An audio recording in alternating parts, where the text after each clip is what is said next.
so we sort them out and also get to know the sizes that we want. We sun dry it for a day, up to, not really a day, from around 9 up to around 3, and then remove it, put it in airtight container, bring it here to production, then leave it in perforated container so that it can have it aerated and immediately fried. That's how we come up with this. We put in a bit of salt, we put in a bit of salt to add to taste. I started this business when I was still a child, like school, S5, S6, campus, I was doing this, but I needed it to grow. That was my vision. Yes, first I was looking for fees, I was looking for survival. We grew up as orphans, so I was looking for school fees, I was looking for where we can stay. This is Habitat for Humanity Village, because Habitat supported us to have the home. And then I said, okay, we are here, but we are always branded as the poor, the village of the poor people. And as a child, I said I need to change this history, because how long should a poor be poor? Should cut that. So I said I'm going to work harder from Mukene, but we were selling, but I wanted it to be a company in my head. I've had people along the way, mentors, tell me, you can improve on it, you can do this. I went for training in food processing in the US. I went to Uganda fisheries in Entebbe to learn how Mukene, how is it packaged, how is it labeled, what is its lifespan, how do we handle it, how is it handled, what is its spoilage? Because I would see people with Mukene, so I would say, how do I improve on it?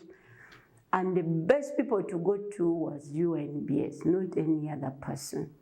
And in a way, when you buy the standards, they automatically guide you. When you apply for the Q mark, you go in the resource center and first buy the standard of that product you want. So it is that standard that is like a Bible to follow. And in a way, we changed almost everything, how we were operating. I'll give you examples. Before, we were not recording, for example, the parameters of our raw materials. What is it that you look out for to say that, okay, this Mukene is good? So with the standard and making standard operating procedures, developing standard operating procedures, we had to put parameters that are standard. Is the Mukene still having the silver lining? Is the Mukene still having the color? What color does it have? What is the smell? How does it look? So those things all we had to go through them. That was our first.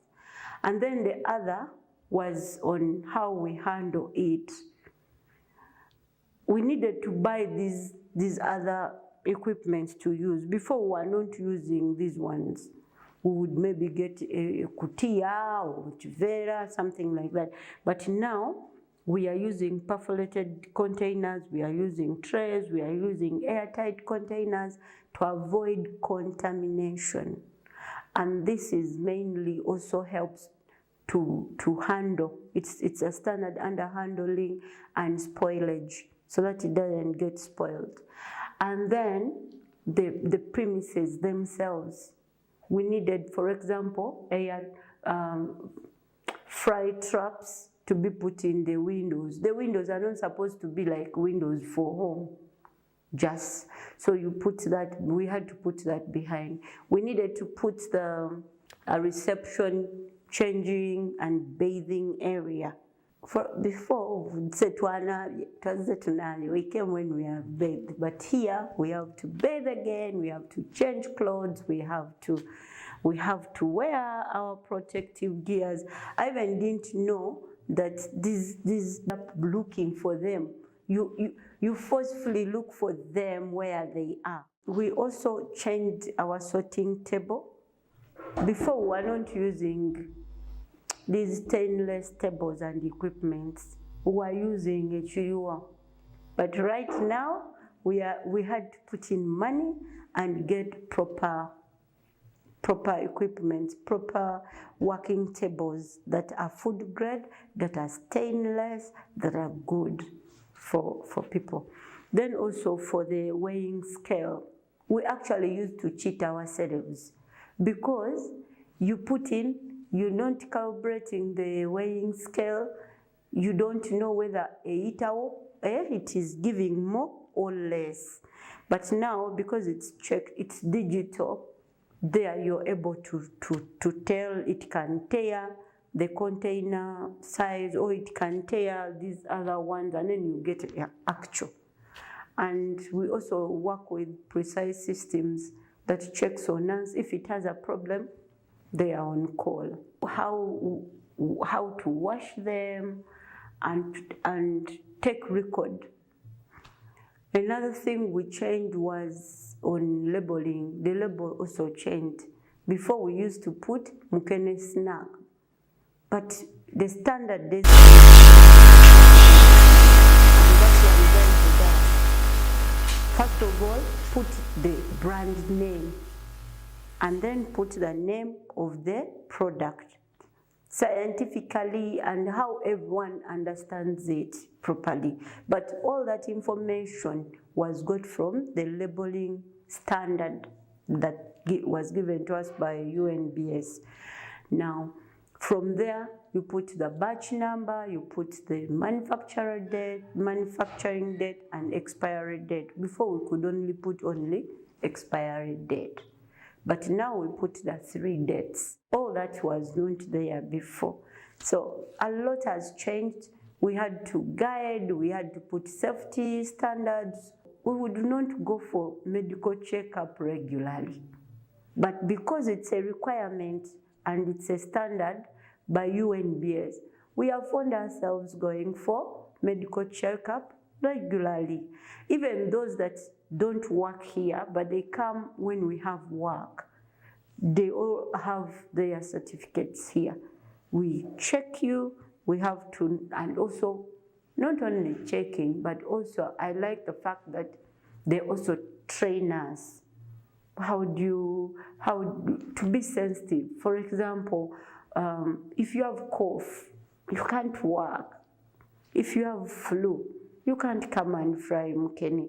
The nankan will fall in the So when you have such, you don't work, you're automatically off. Another thing, before the standards, we used to sleep here, partly production, partly home.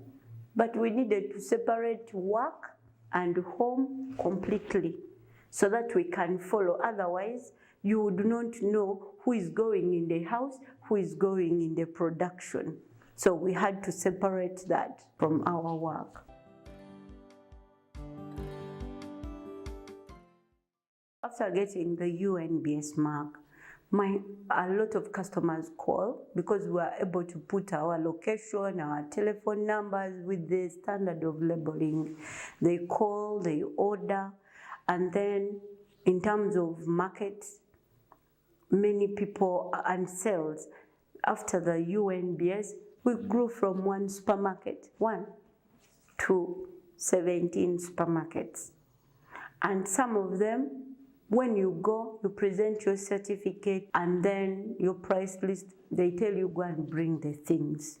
It's so easy to get the market after certification. And also others reach out to us.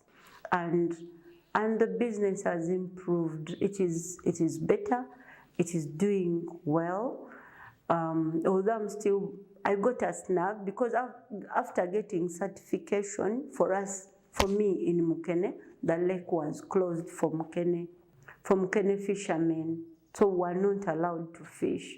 So part of the year of my certification, I have not worked, and yet it's annual. You have to renew every year.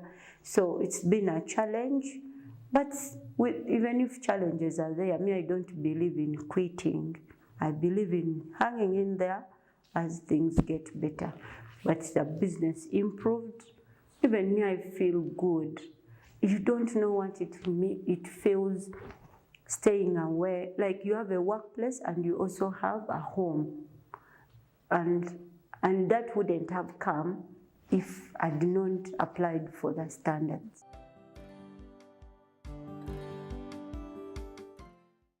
I would advise all SMEs, whoever is in business, like for production, to have their product certified. It feels so nice to see a Q mark on your product. Like it just comes automatically because the product itself is good, but you're not talking for it. It speaks for itself. And that is so good. So I'd advise, much as it's a journey, start moving, take baby steps, crawl, walk, jump, run, and you get there, as long as you don't stop. Quitters are the ones that stop and they will never reach where they are going. And if you're scared, like me, I was scared at the beginning. Take a breath, pray about it, keep working. Go by the standards because they give you time to process. They give you time, UNBS gives you time to process. It gives you time. You call, they're available. You can call customer service to ask to be guided. If you can, get a consultant. Grana Fish had to get a consultant to guide on the flow of the production, on the procedures, to get, like, for example, templates of cleaning, of raw material, of what. So you get support. Personally, I had to go and train. Don't sit and say, after I applied for the based in Switzerland, and it specializes with developing, and authentication. So what we want to assure our clients, our customers, our people is what you get is really authenticated. It's good, it's legitimate. So that is what we do in many products, and one of them is the fuel. The SIGPA technology applies X-ray, same like you have in the hospital X-ray. We use X-ray in our equipment to determine our chemical, our marker in the fuel. It's a simple and very accurate method that will give us a very accurate level of our marker. So when the vehicles are moving around the stations and they are taking the samples, checking it, it will be very accurate. The marker, yes, have been approved by all the automotive associations. It means that they have checked it and they have assured that this marker is safe for the vehicles. It will not harm the engine, it will not harm the environment more than the fuel that you are using, because the fuel we are using is also quite dangerous. It doesn't change the fuel, our marker, and it is in very small quantity in the fuel. During the test, we do not add anything to the test, so you don't need to be worried that the technician that we check is the same sample. Also later we can give it back to you, and we do not destroy it, we don't do anything to the sample, we just test it. What we said, it doesn't destroy the sample. We are all over the world. Currently, these are a few countries that we are, as you see in the region. Uganda, Tanzania, and Kenya, we are all over. Then other countries in Africa, a bit Mozambique, there is different Niger, and Europe, South America. The marker is very secured. We treat it similar to money. The same the bank is using money and very securing it. We are also securing our marker, and we treat it very serious. We have CCTV, alarm, security, everything to control and make sure the marker doesn't leak out. Quality control. We have our own team internally to check our quality control. That means before the marker leaves our warehouse towards the site, we check it. We do random checks in the sites, and we also test around to see that what we have given out is also in good condition. We use the latest technology for detection. The equipment, from time to time, like anything, like our phones and our computers, there's some updates. We do the updates and we make sure everything is always updated and working well. We have the latest software. It's a very friendly, yes, user-friendly. It's not something complicated. You don't need to be a software engineer to use this software. Straightforward, and the results will come in just few minutes, 3 to 5 minutes. The results, once it's done in the field, will be sent by a 3G network to the